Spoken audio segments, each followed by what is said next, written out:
Perfect News Canada. Your trust, our responsibility. Flawless reporting without any hidden agendas. ಆತ್ಮೀಯ ವೀಕ್ಷಕರೇ, purple ನ್ಯೂಸ್ಗೆ ಸ್ವಾಗತ. ನಾನು BS ನದಿ. ಏನು ಉತ್ತರ ಕರ್ನಾಟಕದ ಅತ್ಯಂತ ಪ್ರತಿಷ್ಠಿತ ಮತ್ತು ಪ್ರಭಾವಿ ಶಿಕ್ಷಣ ಸಂಸ್ಥೆ ಆಗಿರ್ತಕ್ಕಂಥ KLE ಎಜುಕೇಶನ್ ಸೊಸೈಟಿ ಅಂತ ಹೇಳಿ ಏನೊಂದು ಲಿಂಗಾಯತ ಸಂಸ್ಥೆ ಇತ್ತು. ಆ ಸಂಸ್ಥೆಯಲ್ಲಿ ಇವತ್ತು ನಡಿಬಾರದಂತ ಎಲ್ಲಾ ಕೆಲಸಗಳು ನಡೀತಾ ಇದೆ ಅಂತ ಹೇಳ್ಬೋದು. ಯಾಕಂದ್ರೆ ಈ ಭಾಗದಲ್ಲಿ ಅತ್ಯಂತ ಶ್ರೇಷ್ಠವಾದಂತಹ ಒಂದು ಶಿಕ್ಷಣ ಸಂಸ್ಥೆಯನ್ನ ಕಟ್ಟಬೇಕಂತ ಒಂದು ನಿಟ್ಟಿನಲ್ಲಿ ಹಿಂದಿನ ಕಾಲದ ಅಂದ್ರೆ ಏನು KLE ಸ್ಥಾಪನೆಯನ್ನ ಮಾಡಿದ್ರು ಆ ಸಪ್ತರ್ಷಿಗಳು ಕಂಡಂತ ಕನಸುಗಳು ಇವತ್ತು ಅಕ್ಷರಶಃ ನುಚ್ಚು ನೂರಾಗ್ತಾ ಇದೆ. ಇದಕ್ಕೆ ಕಾರಣ ಪ್ರಭಾಕರ್ ಕೋರೆ ಎಂಬ ಲಿಂಗಾಯತ ಸಮಾಜದ ಮುಖಂಡ ಅಥವಾ ಒಂದು ದೈತ್ಯ ಶಕ್ತಿ ಅಂತ ಹೇಳ್ಬೋದು KLE ಸೊಸೈಟಿದು. ಆ ವ್ಯಕ್ತಿಯ ಸರ್ವಾಧಿಕಾರಿ ಧೋರಣೆಯಿಂದ ಈ ಒಂದು ಸಂಸ್ಥೆ ಇವತ್ತು ಅಧೋಗತಿಗೆ ಬರ್ತಾ ಇದೆ ಅಂತ ಹೇಳ್ಬೋದು. ಯಾಕಂದ್ರೆ ಸುಮಾರು ವರ್ಷಗಳ ಕಾಲ ಆಧಿಪತ್ಯವನ್ನು ಹೊಂದಿರತಕ್ಕಂಥ ಪ್ರಭಾಕರ್ ಕೋರೆ ಅವರು KLE ಬೆಳೆಯೋದಕ್ಕೆ ಅಲ್ಪ ಸ್ವಲ್ಪ ಕೊಡುಗೆಯನ್ನ ನೀಡಿರ್ಬೋದು. ಆದ್ರೆ ಅವರು ಏನು ಒಂದು ಪ್ರಯತ್ನವನ್ನ ಮಾಡ್ತಾ ಇದ್ರು ಆ ಪ್ರಯತ್ನಕ್ಕೆ ಬೆನ್ನೆಲುಬಾಗಿ ನಿಂತವರು ಆಡಳಿತ ಮಂಡಳಿಯ ನಿರ್ದೇಶಕರು ಮತ್ತು ಆ ಸಂಘದ ಹಿತೈಷಿಗಳು. ಆದ್ರೆ ಯಾವಾಗ ಪ್ರಭಾಕರ್ ಕೋರೆ ಅವರು ನೇತೃತ್ವವನ್ನು ವಹಿಸಿಕೊಂಡ್ರು, ಶಿಕ್ಷಣ ಸಂಸ್ಥೆ ಬೆಳೆದ್ರು ಕೂಡ ಅಂದ್ರೆ ಏನು KLE ಸಂಸ್ಥೆ ಬೆಳೆದ್ರು ಕೂಡ ಅಲ್ಲಿ ಅವರ ಸರ್ವಾಧಿಕಾರಿ ಧೋರಣೆ ಮಿತಿ ಮೀರ್ತಾ ಇದೆ ಅಂತ ಹೇಳಿ ಇವತ್ತು ಅನಿಸ್ತಾ ಇದೆ. ಯಾಕಂದ್ರೆ ಸುಮಾರು ವರ್ಷಗಳ ಕಾಲ ಆ ಸಂಸ್ಥೆಯ ಒಂದು ಕಾರ್ಯಾಧ್ಯಕ್ಷ ಸ್ಥಾನವನ್ನು ವಹಿಸಿಕೊಂಡು ಅಥವಾ ಚೇರ್ಮನ್ ಆಗಿ ಕೆಲಸವನ್ನ ಮಾಡುವುದರ ಜೊತೆಗೆ ಕಳೆದ ಬಾರಿ ಏನೊಂದು ಚುನಾವಣೆ ನಡಿಬೇಕಾಗಿತ್ತು, ಆ ಸಂದರ್ಭದಲ್ಲಿ ಅವಿರೋಧ ಆಯ್ಕೆ ಇತ್ತು. ಆ ಸಂದರ್ಭದಲ್ಲಿ ಪ್ರಭಾಕರ್ ಕೋರೆ ಅವರು ತಮ್ಮ ಸ್ಥಾನಕ್ಕೆ ತಮ್ಮ ಪುತ್ರ ವ್ಯಾಮೋಹದಿಂದ ತನ್ನ ಮಗ ಅಮಿತ್ ಕೋರೆಯನ್ನ ತಂದು ಕೂಡಿಸಿದ್ರು. ಇದೆಲ್ಲವನ್ನ ನೋಡಿಕೊಂಡು ಸಹಿಸಿಕೊಂಡು ಇರಲಾರದಂತ KLEಯ ಸುಮಾರು ನಿರ್ದೇಶಕರು ಅಂದ್ರೆ ಸುಮಾರು 7-8 ಜನ ನಿರ್ದೇಶಕರು ಪ್ರಭಾಕರ್ ಕೋರೆ ಅವರ ಈ ಒಂದು ತೀರ್ಮಾನದ ವಿರುದ್ಧ ಬಂಡೆದಿದ್ದಾರೆ. ಈ ಒಂದು ನಡೆ ಸಹಜ ಮತ್ತು ಸ್ವಾಭಾವಿಕವೂ ಹೌದು. ಯಾಕಂದ್ರೆ ಸುಮಾರು ವರ್ಷಗಳ ಕಾಲ ಅಂದ್ರೆ KLEಯ ಒಂದು ಬೆಳವಣಿಗೆಗಾಗಿ ತನ್ನ ಜೀವನವನ್ನೇ ಸವಿಸಿದಂತ ಅನೇಕ ನಿರ್ದೇಶಕರು ಈ ಸಂಸ್ಥೆಯ ಏಳಿಗೆಗಾಗಿ ಅಥವಾ ಬೆಳವಣಿಗೆಗಾಗಿ ನಿರಂತರವಾದಂತಹ ಶ್ರಮವನ್ನ ಹಾಕ್ತಾ ಇದ್ರು. ಇವುಗೆಲ್ಲದರ ಮಧ್ಯದಲ್ಲಿ ಪ್ರಭಾಕರ್ ಕೋರೆ ಏನು ಒಂದು ಆದೇಶವನ್ನ ಮಾಡ್ತಾರೆ, ಆ ಆದೇಶಕ್ಕೆ ಯಾರೂ ಕೂಡ ಪ್ರಶ್ನೆಯನ್ನ ಎತ್ತದೆ ಅವರು ಹೇಳಿದ ಎಲ್ಲಾ ಮಾತುಗಳನ್ನ ಅವರ ಆಜ್ಞೆಯನ್ನ ಸ್ವೀಕಾರವನ್ನ ಮಾಡ್ತಾ ಇದ್ರು. ಪ್ರಭಾಕರ್ ಕೋರೆ ಅಂತಂದ್ರೆ ಲಿಂಗಾಯತ ಸಮಾಜದ ಒಬ್ಬ ಪ್ರಭಾವಿ ಮುಖಂಡ ಮತ್ತು ಈ ಭಾಗದಲ್ಲಿ ಒಂದು ಅಭಿವೃದ್ಧಿಗಾಗಿ ಏನೋ ಪ್ರಯತ್ನ ಮಾಡ್ತಾರೆ ಅಂತಕ್ಕಂಥ ಭಾವನೆಯನ್ನ ಈ ನಿರ್ದೇಶಕರು ಇಟ್ಕೊಂಡಿದ್ರು. ಹಾಗೆ ನೋಡಿದ್ರೆ ವಾಸ್ತವದಲ್ಲಿ ಪ್ರಭಾಕರ್ ಕೋರೆ ಅವರ ಕೊಡುಗೆ ಬಹುಶಃ ಲಿಂಗಾಯತ ಸಮಾಜಕ್ಕೆ ಏನೂ ಇಲ್ಲ ಅಂತ ಹೇಳ್ಬೋದು. ಯಾಕಂದ್ರೆ ಈ ವ್ಯಕ್ತಿ ಯಾವತ್ತೂ ಕೂಡ ಒಂದು ನೇರವಾಗಿ ಚುನಾವಣೆಯನ್ನು ಎದುರಿಸದೆ ಜನನಾಯಕನಾದಂತ ಒಬ್ಬ ವ್ಯಕ್ತಿ. ಅಂದ್ರೆ ನಿಜವಾಗಿಯೂ ಜನನಾಯಕ ಅಂತಂದ್ರೆ ಜನರಿಂದ ಆಯ್ಕೆಯಾದಂತ ವ್ಯಕ್ತಿಗಳು ಜನನಾಯಕರಾಗ್ತಾರೆ. ಆದ್ರೆ ಪ್ರಭಾಕರ್ ಕೋರೆ ಇವತ್ತಿನವರೆಗೂ ಯಾವೊಂದು ಚುನಾವಣೆಯಲ್ಲಿಯೂ ಸ್ಪರ್ಧಿಸಿ ಗೆದ್ದಂತ ಉದಾಹರಣೆ ಮತ್ತು ಇತಿಹಾಸ ಇಲ್ಲ. ಆದರೂ ಕೂಡ ಒಂದು ಲಿಂಗಾಯತ ಸಮಾಜದ ಎಲ್ಲರೂ ಸೇರಿಕೊಂಡು ನಮ್ಮ ಸಮಾಜದ ಒಬ್ಬ ನಾಯಕನನ್ನ ನಾವು ಬೆಳೆಸಬೇಕು, ಅವ್ರು ಯಾವ ರೀತಿಯಾಗಿ ಒಂದು ಮಾರ್ಗದರ್ಶನವನ್ನು ಮಾಡ್ತಾರೆ ಆ ರೀತಿಯಾಗಿ ನಾವೆಲ್ಲರೂ ನಡ್ಕೊಂಡು ಹೋಗ್ಬೇಕಂತ ಹೇಳಿ ಸುಮಾರು ಜನ ಪ್ರಭಾಕರ್ ಕೋರೆ ಅವರ ಬೆನ್ನಿಗೆ ಸಪೋರ್ಟ್ ಆಗಿ ನಿಂತಿದ್ರು. ಆದ್ರೆ ಪ್ರಭಾಕರ್ ಕೋರೆ ತಾನು ಬೆಳೆಯುವ ತನಕ ಇವರೆಲ್ಲರನ್ನು ಸರಿಯಾಗಿ ಮತ್ತು ಸೂಕ್ತವಾಗಿ ಬಳಸಿಕೊಂಡ್ರು. ತಾನು ಬೆಳೆದ ಮೇಲೆ ಅಂದ್ರೆ ಏನು ಒಂದು ಮೆಟ್ಟಿಲ ಹತ್ತಿದ ಮೇಲೆ ಏನೇ ಅವಶ್ಯಕತೆ ಇಲ್ಲ ಅಂತಾರೆ, ಆ ರೀತಿಯಾಗಿ ಪ್ರಭಾಕರ್ ಕೋರೆ ತನ್ನ ಬೆಳವಣಿಗೆಗಾಗಿ ಯಾರು ಬೆನ್ನೆಲುಬಾಗಿ ನಿಂತಿದ್ರು ಅವರ ಬೆನ್ನಿಗೆ ಚೂರಿ ಹಾಕ್ತಕ್ಕಂಥ ಕೆಲಸವನ್ನ ಮಾಡಿದ್ದಾರೆ ಅಂತ ಹೇಳಿ ಇವತ್ತು ಜನ ಮತ್ತು ಈ ಸಂಘದ ಹಿತೈಷಿಗಳು ಮತ್ತು ನಿರ್ದೇಶಕರು ಇವತ್ತು ಅಲ್ಲಲ್ಲಿ ಮಾತಾಡ್ತಾ ಇದ್ದಾರೆ. ಇಷ್ಟೆಲ್ಲ ಪೀಠಿಕೆ ಹಾಕೋದಕ್ಕೆ ಕಾರಣ ಏನಂತಂದ್ರೆ ಪ್ರಭಾಕರ್ ಕೋರೆ ಅವರು ಏನು ಕಳೆದ ಒಂದು KLE ಆಡಳಿತ ಮಂಡಳಿಯ ಕಾರ್ಯಾಧ್ಯಕ್ಷ ಸ್ಥಾನಕ್ಕೆ ರಾಜೀನಾಮೆಯನ್ನು ಕೊಟ್ಟರು. ಆ ಸಂದರ್ಭದಲ್ಲಿ ಬಹುಶಃ ಹೊಸ ಪೀಳಿಗೆ ಅಥವಾ ಬೇರೆ ನಾಯಕರಿಗೆ ಇವರು ಆ ಹುದ್ದೆಯನ್ನು ಕೊಡ್ತಾರೆ ಅಂತ ಹೇಳಿ ಜನ ಭಾವಿಸಿದ್ರು. ಹಾಗೆ ನೋಡಿದ್ರೆ ಈ ಹುದ್ದೆಗೆ ಅತ್ಯಂತ ಸೂಕ್ತ ಅರ್ಹ ವ್ಯಕ್ತಿ ಆಗಿರ್ತಕ್ಕಂಥ ಮಹಾಂತೇಶ್ ಕವಟಗಿಮಠ ಅವರಿಗೆ ಈ ಒಂದು ಪಟ್ಟ ಒಲಿಬಹುದು ಅಂತೇಳಿ ಈ ಜಿಲ್ಲೆಯ ಜನ ನಿರೀಕ್ಷೆಯನ್ನು ಮಾಡಿದ್ರು. ಆದರೆ ಈ ಜನರ ಒಂದು ಭಾವನೆಗಳಿಗೆ ಮತ್ತು ನಿರೀಕ್ಷೆಗೆ ಧಕ್ಕೆ ತರುವ ರೀತಿಯಲ್ಲಿ ಪ್ರಭಾಕರ್ ಕೋರೆ ಅವರು ಏಕಪಕ್ಷೀಯವಾಗಿ ತೀರ್ಮಾನವನ್ನು ತೆಗೆದುಕೊಳ್ಳುವುದರ ಮೂಲಕ ತನ್ನ ಸ್ಥಾನಕ್ಕೆ ಏನೂ ಬಲ್ಲದ ಅಂದ್ರೆ ಏನೂ ಅರಿಯದ ಅಥವಾ ಯಾವುದೇ ಒಂದು ಆಡಳಿತ ಅಥವಾ ಮಾಡಿದಂತ ಜ್ಞಾನ ಇರದಂತ ಅಮಿತ್ ಕೋರೆಯನ್ನ ಈ ಒಂದು ಹುದ್ದೆಗೆ ತಂದು ಕೂಡಿಸ್ತಾರೆ. ಅಂದ್ರೆ KLEಯ ಚುಕ್ಕಾಣಿಯನ್ನ ಅಮಿತ್ ಕೋರೆ ಅವರ ಕೈಗೆ ಪ್ರಭಾಕರ್ ಕೋರೆ ಅವರನ್ನ ಕೊಡ್ತಾರೆ. ಆ ಸಂದರ್ಭದಲ್ಲಿ ನಿರ್ದೇಶಕರ ಒಳಗೆ ಅಸಮಾಧಾನ ಮುಗಿಲಿದ್ದಿತ್ತು. ಹೇಗೋ ಮುಂದಿನ ದಿನಗಳಲ್ಲಿ ಸರಿಯಾಗಬಹುದು, ಇವತ್ತು ಸರಿಯಾಗಬಹುದು, ನಾಳೆ ಸರಿಯಾಗಬಹುದು ಎಂಬ ನಿಟ್ಟಿನಲ್ಲಿ ನಿರ್ದೇಶಕರು ಕೂಡ ಆ ಸಂದರ್ಭದಲ್ಲಿ ಸ್ವಲ್ಪ ಅಡ್ಜಸ್ಟ್ಮೆಂಟ್ ಆಗಿ ಹೋಗ್ತಾ ಇದ್ರು.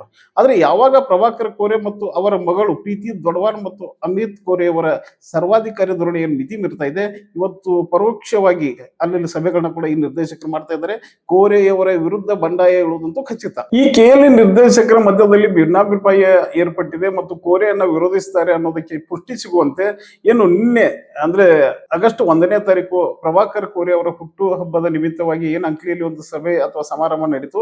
ಆ ಸಮಾರಂಭದಲ್ಲಿ KLEಯ ಸುಮಾರು 7ರಿಂದ 8 ನಿರ್ದೇಶಕರು ಭಾಗಿಯಾಗಿರ್ಲಿಲ್ಲ. ಯಾಕಂದ್ರೆ ಪ್ರಭಾಕರ್ ಕೋರೆ ಹಾಕಿದ ಗೆರೆಯನ್ನ ಇವತ್ತಿಗೂ ಕೂಡ ಯಾವುದೇ ನಿರ್ದೇಶಕರು ದಾಟ್ತಾ ಇರಲಿಲ್ಲ. ಆದ್ರೆ ನಿನ್ನೆ ಏನು ಪ್ರಭಾಕರ್ ಕೋರೆ ಅವರ ಜನ್ಮದಿನ ಆಚರಣೆ ದಿನಾಚರಣೆ ಕಾರ್ಯಕ್ರಮ ಇತ್ತು. ಈ ಕಾರ್ಯಕ್ರಮದಲ್ಲಿ KLEಯ ಹಲವಾರು ನಿರ್ದೇಶಕರು ಗೈರು ಹಾಜರಾಗುವುದರ ಮೂಲಕವಾಗಿ ನಾವು ನಿಮ್ಮನ್ನ ವಿರೋಧಿಸ್ತಾ ಇದ್ದೀವಿ ಅಂತಕ್ಕಂಥ ಪರೋಕ್ಷ ಸಂದೇಶವನ್ನ ಕೂಡ ಈ ನಿರ್ದೇಶಕರು ಕೋರೆ ಅವರಿಗೆ ಕೊಟ್ಟಿದ್ದಾರೆ. ಅದಕ್ಕೆ ಪೂರಕ ಎನ್ನುವಂತೆ ಏನು ಕೋರೆ ಅವರ ಒಂದು ಜನ್ಮ ದಿನಾಚರಣೆ ಏನು ಆಚರಣೆ ಆಗ್ತಾ ಇತ್ತು, ಆ ಸಂದರ್ಭದಲ್ಲಿ ಒಂದು ಪತ್ರಿಕಾಗೋಷ್ಠಿ ಇರ್ಬೋದು ಅಥವಾ ಇನ್ವಿಟೇಷನ್ ಕಾರ್ಡ್ ಇರ್ಬೋದು, ಈ ಕಾರ್ಡ್ಗಳಲ್ಲಿ ಹೆಚ್ಚಿನ ನಿರ್ದೇಶಕರ ಹೆಸರನ್ನ ಇಲ್ಲಿಯೂ ಬಳಸ್ತಿರ್ಲಿಲ್ಲ. ಅಷ್ಟೇ ಅಲ್ಲದೆ ಏನು ಒಂದು ಗುರು ಶಿಷ್ಯರ ಸಂಬಂಧವನ್ನ ಕಾಯ್ದುಕೊಂಡು ಬಂದಿದ್ರು ಪ್ರಭಾಕರ್ ಕೋರೆ ಮತ್ತು ಕವಟಗಿ ಮಠ್, ಅಂದ್ರೆ ಮಾಂತೇಶ್ ಕವಟಗಿ ಮಠ್. ಇಲ್ಲಿ ಹಾಗೆ ನೋಡಿದ್ರೆ ಪ್ರಭಾಕರ್ ಕೋರೆಯ ಹಿಂದಿನ ಬೆಳವಣಿಗೆಯ ಶಕ್ತಿ ಅಂತಂದ್ರೆ ಮಾಂತೇಶ್ ಕವಟಗಿ ಮಠ್ ಅವರ ತಂದೆಯಾಗಿದ್ರು. ಆದ್ರೆ ಯಾವಾಗ ಮಾಂತೇಶ್ ಕವಟಗಿ ಮಠ ಅವ್ರನ್ನ ಇವರು ಕಡೆಗಣನೆ ಮಾಡುವುದರ ಮೂಲಕವಾಗಿ ಮಾಂತೇಶ್ ಕವಟಗಿ ಮಠ ಅವರು ತನ್ನ ಸ್ವಂತ ಜೀವನಕ್ಕಿಂತ ಈ ಸಂಸ್ಥೆಯ ಅಭಿವೃದ್ಧಿಗಾಗಿ ನಿರಂತರವಾಗಿ ಶ್ರಮವನ್ನ ಹಾಕಿದ್ರು. ಅಂತಹ ವ್ಯಕ್ತಿಗೆ ಅರ್ಹವಾಗಿ ಒಂದು ಕಾರ್ಯಾಧ್ಯಕ್ಷ ಪಟ್ಟ ಸಿಗ್ಬೇಕಾಗಿತ್ತು. ಆದ್ರೆ ಯಾವಾಗ ಪ್ರಭಾಕರ ಕೋರೆ ತನ್ನ ಪುತ್ರನಿಗೆ ಈ ಒಂದು ಅಧಿಕಾರವನ್ನ ಕೊಡ್ಬೇಕಂತೇಳಿ ಅನ್ನೋ ಒಂದು ಡಿಸಿಷನ್ ಅನ್ನ ಮಾಡಿದ್ರು, ಆ ಸಂದರ್ಭದಲ್ಲಿ ಇಡೀ ಬೆಳಗಾವಿ ಜಿಲ್ಲೆ ಅಷ್ಟೇ ಅಲ್ಲ, ಉತ್ತರ ಕರ್ನಾಟಕದ ಎಲ್ಲಾ ಲಿಂಗಾಯತರು ಕೋರೆ ಅವರ ಬಗ್ಗೆ ಖ್ಯಾಕರಿಸಿದ್ರು. ಯಾವ ರೀತಿ ರಾಜ್ಯದಲ್ಲಿ ಕರ್ನಾಟಕದ ಮಾಜಿ ಮುಖ್ಯಮಂತ್ರಿ ಯಡಿಯೂರಪ್ಪ ಅವರು ತಮ್ಮ ಪುತ್ರ ವ್ಯಾಮೋಹ ಅಂದ್ರೆ ವಿಜೇಂದ್ರನ್ನ ಬೆಳೆಸಬೇಕಂತ ಹೇಳಿ ತನ್ನ ರಾಜಕೀಯ ಭವಿಷ್ಯವನ್ನು ತಾವೇ ಹಾಳು ಮಾಡಿಕೊಂಡ್ರು, ಅದೇ ರೀತಿಯಾಗಿ ಅಮಿತ್ ಕೋರೆಯನ್ನ ಬೆಳೆಸುವ ಒಂದು ಪ್ರಯತ್ನವನ್ನು ಮಾಡುವುದರ ಮೂಲಕವಾಗಿ ಪ್ರಭಾಕರ್ ಕೋರೆ ಇವತ್ತು ಸುಮಾರು ಹಿನ್ನಡೆಯನ್ನ ಅನುಭವಿಸಿದ್ದಾರೆ ಅಂತೇಳಿ ಸ್ಪಷ್ಟವಾಗಿ ಮತ್ತು ನೇರವಾಗಿ ಇಲ್ಲಿ ಹೇಳ್ಬೇಕಾಗ್ತಾ ಇದೆ. ಯಾಕೆಂದ್ರೆ ಒಂದು ಸಂಸ್ಥೆ ಅಭಿವೃದ್ಧಿ ಆಗ್ಬೇಕು ಅಥವಾ ಬೆಳವಣಿಗೆ ಆಗ್ಬೇಕಂದ್ರೆ ಅಷ್ಟು ನಿರ್ದೇಶಕರು, ಆಡಳಿತ ಮಂಡಳಿ ಸದಸ್ಯರು ಕೂಡಿದಾಗ ಮಾತ್ರ ಒಂದು ಸಂಘ ಅಥವಾ ಸಂಸ್ಥೆಗಳು ಬೆಳವಣಿಗೆ ಆಗ್ತಾ ಇದೆ.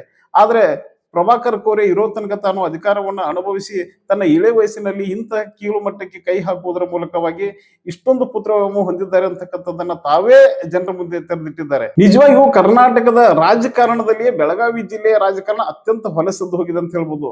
ಯಾವ ಪ್ರಭಾಕರ್ ಕೋರೆ ಮತ್ತು ಪ್ರಕಾಶ್ ಹುಕ್ಕೇರಿ ಬದ್ಧವೈರಿಗಳಾಗಿ ಕೆಲಸವನ್ನ ಮಾಡುವುದರ ಮೂಲಕವಾಗಿ ಚಿಕ್ಕೋಡಿ ಜಿಲ್ಲೆಯಲ್ಲಿ ಅಂದ್ರೆ ಚಿಕ್ಕೋಡಿ ಶೈಕ್ಷಣಿಕ ಜಿಲ್ಲೆಯಲ್ಲಿ ಪ್ರಭಾಕರ್ ಕೋರೆ ಮತ್ತು ಪ್ರಕಾಶ್ ಹುಕ್ಕೇರಿಗೆ ಹೊಂದಾಣಿಕೆ ಇರಲಿಲ್ಲ.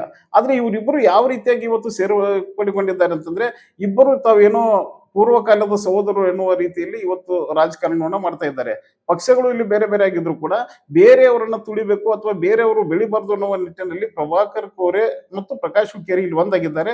ಹುಕ್ಕೇರಿಯಲ್ಲಿ ರಮೇಶ್ ಕತ್ತಿ ಮತ್ತು ಎ ಬಿ ಪಾಟೀಲ್ ಒಂದಾಗಿದ್ದಾರೆ. ಅಲ್ಲಿ ಜಾರಕಿಹೊಳಿ ಮತ್ತು ಜೊಲ್ಲೆ ಅವರು ಒಂದಾಗಿದ್ದಾರೆ.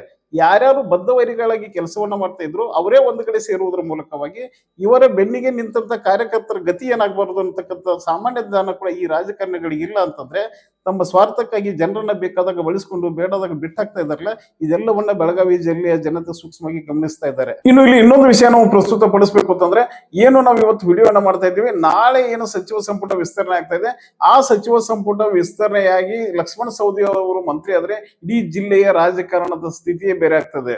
ಇಲ್ಲಿ ಬಿಜೆಪಿ ಕಾಂಗ್ರೆಸ್ ಒಂದಾಗ್ತಾರೆ, ಲಿಂಗಾಯತರೆಲ್ಲ ಒಂದ್ ಕಡೆ ಸೇರ್ತಾರೆ. ಏನು ಕಳೆದ 4-5 ವರ್ಷಗಳಿಂದ ಜಿಲ್ಲೆಯ ಮೇಲೆ ನಿಯಂತ್ರಣ ಹೊಂದಿದ್ರು ಜಾರಕಿಹೊಳಿ ಅವರು, ಅವರಿಗೆ ವ್ಯವಸ್ಥಿತವಾಗಿ ಇವರೆಲ್ಲರೂ ಸೇರಿಕೊಂಡು ಹಿನ್ನಡೆ ಮಾಡ್ತಕ್ಕಂಥ ಪ್ರಯತ್ನವನ್ನ ಖಂಡಿತ ಮಾಡಿಯೇ ಮಾಡ್ತಾರೆ. ಅದನ್ನ ಇನ್ನೊಂದು ವಿಡಿಯೋದಲ್ಲಿ ನಾನು ಸೆಪರೇಟ್ ಆಗಿ ಅನಾಲಿಸಿಸ್ ಮಾಡ್ತೀನಿ. ನಾಳೆ ಸಚಿವ ಸಂಪುಟ ವಿಸ್ತಾರ ಆದ್ಮೇಲೆ ಏನೇನು ಈ ಜಿಲ್ಲೆಯಲ್ಲಿ ಮುಂದೆ ಆಗ್ಬೋದು ಅಂತಕ್ಕಂಥದ್ದನ್ನ ವಿಶ್ಲೇಷಣೆ ಮಾಡ್ತಕ್ಕಂಥ ಪ್ರಾಮಾಣಿಕ ಪ್ರಯತ್ನವನ್ನ ಮಾಡ್ತೀನಿ. ಆದ್ರೆ ಇಲ್ಲಿ ಕೇಲಿ ಬಗ್ಗೆ ಕೊನೆಯದಾಗಿ ಒಂದು ಮಾತನ್ನ ಹೇಳ್ತಾ ಇದ್ದೀನಿ, ಯಾರೇ ಇರಲಿ ಏನು ಸಪ್ತರ್ಷಿಗಳು ಕನಸನ್ನ ಕಟ್ಟಿಕೊಂಡು ಈ ಸಂಸ್ಥೆಯನ್ನ ಕಟ್ಟಿದ್ರು, ಅದು ಹಾಳಾಗೋದಕ್ಕೆ ದಯವಿಟ್ಟು ಯಾರು ಅವಕಾಶ ಮಾಡಿಕೊಡಬಾರದು. ಪ್ರಭಾಕರ್ ಕೋರೆ ಅವರು ಕೂಡ ಇನ್ನಾದ್ರೂ ತನ್ನಿಂದ ಆಗಿರ್ತಕ್ಕಂಥ ತಪ್ಪುಗಳನ್ನ ತಿದ್ದಿಕೊಂಡು ಏನೂ ಅರಿಯದ ತನ್ನ ಮಗನನ್ನ ಪಟ್ಟಾಧಿಕಾರ ಮಾಡುವುದರ ಮೂಲಕವಾಗಿ ಲಿಂಗಾಯತ ಸಮಾಜದ ಮೇಲೆ ಡಾಮಿನೇಟ್ ಮಾಡಕ್ ಹೋಗ್ತಾ ಇದ್ದಾರೆ ಅಥವಾ ಸಂಸ್ಥೆಯ ಮೇಲೆ ಅಂದ್ರೆ ಕೇಲಿ ಸಂಸ್ಥೆ ಸಾಧಿಸೋಕೆ ಹೊರಟಿದ್ದೀರಿ. ಅದಕ್ಕೆ ದಯವಿಟ್ಟು ಸ್ವಯಂ ನಿಯಂತ್ರಣ ಹಾಕಿಕೊಳ್ಳುವುದರ ಮೂಲಕ ಸಂಸ್ಥೆಯ ಪ್ರಾಮಾಣಿಕ ಅಭಿವೃದ್ಧಿಗಾಗಿ ಇವತ್ತೇನಾದ್ರೂ ಪ್ರಭಾಕರ್ ಕೋರೆಗೆ ಹೆಸರು ಬಂದಿದೆ ಅಂತಂದ್ರೆ ಅದು ಕೇಲಿ ಸಂಸ್ಥೆಯಿಂದ ಮಾತ್ರ. ಅವರು ರಾಜಕಾರಣದಲ್ಲಿ ಅನೇಕ ಹುದ್ದೆಗಳನ್ನ ಅನುಭವಿಸಿದ್ದಾರೆ ಅಂದ್ರೆ ಅದಕ್ಕೆ ನಿಜವಾದ ಕಾರಣ ಈ KLS ಅಂತಕ್ಕಂಥ ಒಂದು ಸಂಸ್ಥೆ. ಯಾವ ಒಂದು KLS ಸಂಸ್ಥೆ ತನ್ನನ್ನು ಬೆಳೆಸಿದೆಯೋ ಆ ಸಂಸ್ಥೆ ಹಾಳಾಗೋದಕ್ಕೆ ಕೋರೆ ಅವರು ದಯವಿಟ್ಟು ಅವಕಾಶವನ್ನ ಮಾಡಿಕೊಡಬಾರದು. ಕೇವಲ ಅಧಿಕಾರದ ವ್ಯಾಮೋಹಕ್ಕಾಗಿ ಅಥವಾ ಸ್ವಯಂ ಪ್ರತಿಷ್ಠೆಗಾಗಿ ಸ್ವಾರ್ಥಕ್ಕಾಗಿ KLEಯನ್ನ ಬಳಸಿಕೊಳ್ಳುವುದರ ಮೂಲಕವಾಗಿ ದಯವಿಟ್ಟು ಆ ಸಂಸ್ಥೆಗೆ ಹಿನ್ನಡೆಯನ್ನ ಮಾಡಬೇಡಿ. ಈ ಸಂಸ್ಥೆಯ ಏಳಿಗೆ ಮತ್ತು ಬೆಳವಣಿಗೆಗೆ ದುಡಿದಂತ ಅನೇಕ ನಿರ್ದೇಶಕರಿದ್ದಾರೆ. ಅದರಲ್ಲಿ ಪ್ರಮುಖವಾಗಿ ಮಾಂತೇಶ್ ಕವಟಗಿ ಮಠ್ ಅಂತವರು ತನು ಮನ ಧನದಿಂದ ಎಲ್ಲವನ್ನ ತ್ಯಾಗ ಮಾಡಿ ಸಂಸ್ಥೆ ಏಳಿಗೆಗೆ ಶ್ರಮ ವಹಿಸಿದ್ದಾರೆ. ಅಂತವರಿಗೆ ಒಂದು ಉತ್ತಮವಾದಂತಹ ಸ್ಥಾನವನ್ನ ಅಥವಾ ಅಧಿಕಾರವನ್ನ ಕೊಡುವುದರ ಮೂಲಕವಾಗಿ ಲಿಂಗಾಯತರ ಮನಸ್ಸನ್ನ ಗೆಲ್ತಕ್ಕಂಥ ಪ್ರಯತ್ನ ಮಾಡ್ರಿ ಅಂತ ಹೇಳಿ ಪ್ರಭಾಕರ್ ಕೋರೆ ಅವರಿಗೆ ಒಂದು ವಿನಂತಿಯನ್ನು ಕೂಡ ಮಾಡ್ಕೊಡ್ತಾ ಇದ್ದೀವಿ. ವೀಕ್ಷಕರೇ, ಏನು ಸದ್ಯಕ್ಕೆ ನಮಗೆ KLE ಸಂಸ್ಥೆಯ ಬಗ್ಗೆ ಅಪ್ಡೇಟ್ ಸಿಕ್ಕಿದೆ ಅದನ್ನ ಮಾತ್ರ ಹೇಳ್ತಾ ಇದ್ದೀವಿ. ಮುಂದಿನ ಕೆಲವು 4-5 ದಿನಗಳಲ್ಲಿ ಸಂಪೂರ್ಣ ಸಂಪೂರ್ಣವಾದ ಮಾಹಿತಿಗಳನ್ನ ದಾಖಲೆಗಳ ಸಮೇತ ಸಂಗ್ರಹ ಮಾಡುವುದರ ಮೂಲಕ KLEಯ ಒಳಗೆ ಏನ್ ನಡೀತಾ ಇದೆ, ಆ ನಿರ್ದೇಶಕರ ಮಂಡಳಿಯಲ್ಲಿ ಏನೇನು ಭಿನ್ನಾಭಿಪ್ರಾಯಗಳಾಗಿದೆ, ಯಾರಿಂದ ಆಗಿದೆ, ಏಕಾಗಿದೆ ಅಂತಕ್ಕಂಥ ಸತ್ಯವನ್ನು ತಮ್ಮ ಮುಂದೆ ಇರ್ತಕ್ಕಂಥ ಪ್ರಾಮಾಣಿಕ ಪ್ರಯತ್ನವನ್ನು ಮಾಡ್ತೀವಿ ಅಂತ ಹೇಳ್ತಾ, ದಯವಿಟ್ಟು ಕಳೆದ 10-15 ವಿಡಿಯೋಗಳಲ್ಲಿ ನಮ್ಮ ಚಾನೆಲ್ ಅನ್ನು ಸಬ್ಸ್ಕ್ರೈಬ್ ಮಾಡಿ ಅಂತ ನಾನು ಹೇಳಿಲ್ಲ. ನಾನು ಇನ್ನೊಂದು ಸರಿ ವಿನಂತಿಯನ್ನು ಮಾಡ್ತಾ ಇದ್ದೀನಿ, ತಾವೆಲ್ಲರೂ ಪರ್ಫೆಕ್ಟ್ ನ್ಯೂಸ್ ಅನ್ನ ಸಬ್ಸ್ಕ್ರೈಬ್ ಮಾಡುವುದರ ಮೂಲಕವಾಗಿ ನಮ್ಮ ಬೆನ್ನೆಲುಬಾಗಿ ನಿಲ್ಲಿ ಅಂತ ಹೇಳಿ ಆಶಿಸ್ತಾ, ಭಗವಂತ ತಮ್ಮೆಲ್ಲರಿಗೂ ಒಳ್ಳೆಯದನ್ನ ಮಾಡಲಿ ಅಂತ ಹೇಳಿ ಈ ವಿಡಿಯೋನ ಇಲ್ಲಿ ಮುಗಿಸ್ತಾ ಇದ್ದೀನಿ.